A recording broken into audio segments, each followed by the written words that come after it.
Day one of the middle of everywhere Gippsland Rally got underway with 4 stages this morning, and after a final check over the car and some last minute tweaks, it was time to hit the stages.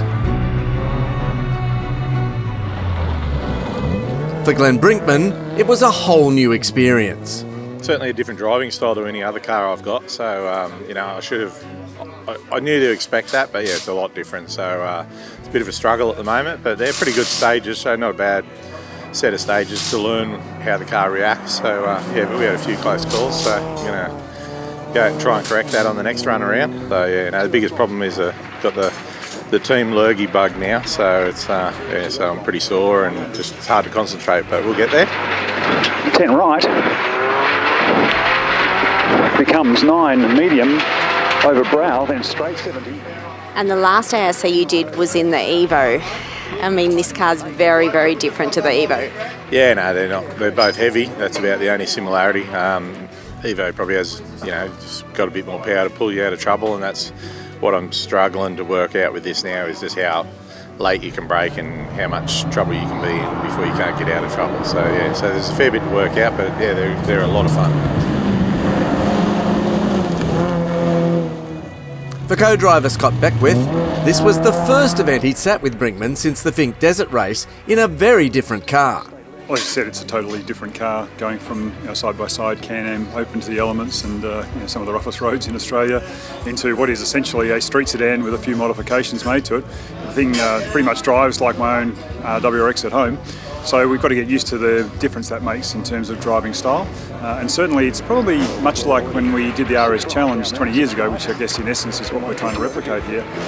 But you've got to be very careful how much speed you carry into a corner, because you don't have a lot of power to get out of the corner and out of trouble if you should get into it. So we've been working our way into that, working out how much speed we can carry and how much is safe to carry into a corner and still be able to get out of it and keep a bit of pace up. And this afternoon, the same loop again. What's the plan for that this afternoon? Pretty much exactly the same as this morning. I think it actually more depends on the health of my driver. So the car's been great this morning, no real problems.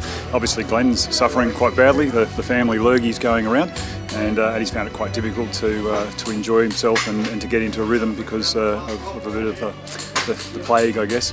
So I'm hoping he keeps that to himself, to be honest. But look, we'll go out and get round this afternoon. The stages will be in good condition still.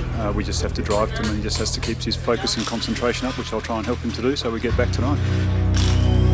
After another loop around the 4 stages, Brinkman would maintain his pace to finish 15th outright and lead the Subaru WRX Challenge. But in terms of his health, Glenn had gone downhill considerably. He certainly did not get any better. He really struggled this afternoon, and it was very painful for him getting through the stages, all the ruts and rocks. I could hear him grimacing in the background. He was breathing quite heavily, so he really hasn't been well. And so to actually get through and get some very respectable stage times, we were faster than this morning in a lot of places, higher top speeds. That's a great credit to him and his ability to sort of rise above the pain and the sickness that he's obviously got. With Glenn not feeling well, is there a game plan for tomorrow? We're just going to see how he is? He's certainly hoping that 12 hours or so between now and when we have to go out tomorrow is going to make a big difference. Right now he probably doesn't feel much like getting in the car at all again. But look, tomorrow will be a new day, and he's a competitor. And we're in 13th place outright with some interesting stages yet to come. So there's a real opportunity for us if we can get through and get to the finish. So I'd be putting my money on him dragging himself out of bed no matter how bad he feels and strapping up. And I know he was, his plan for this weekend was to get used to the car. Do you think he started to get used to it in this last loop?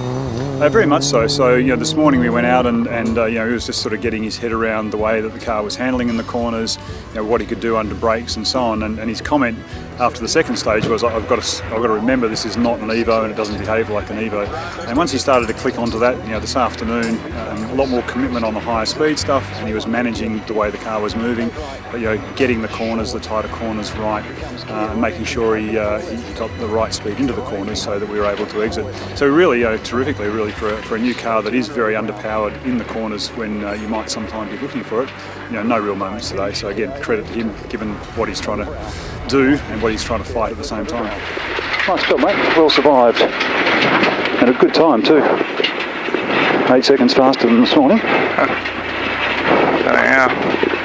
Doesn't matter how, do you?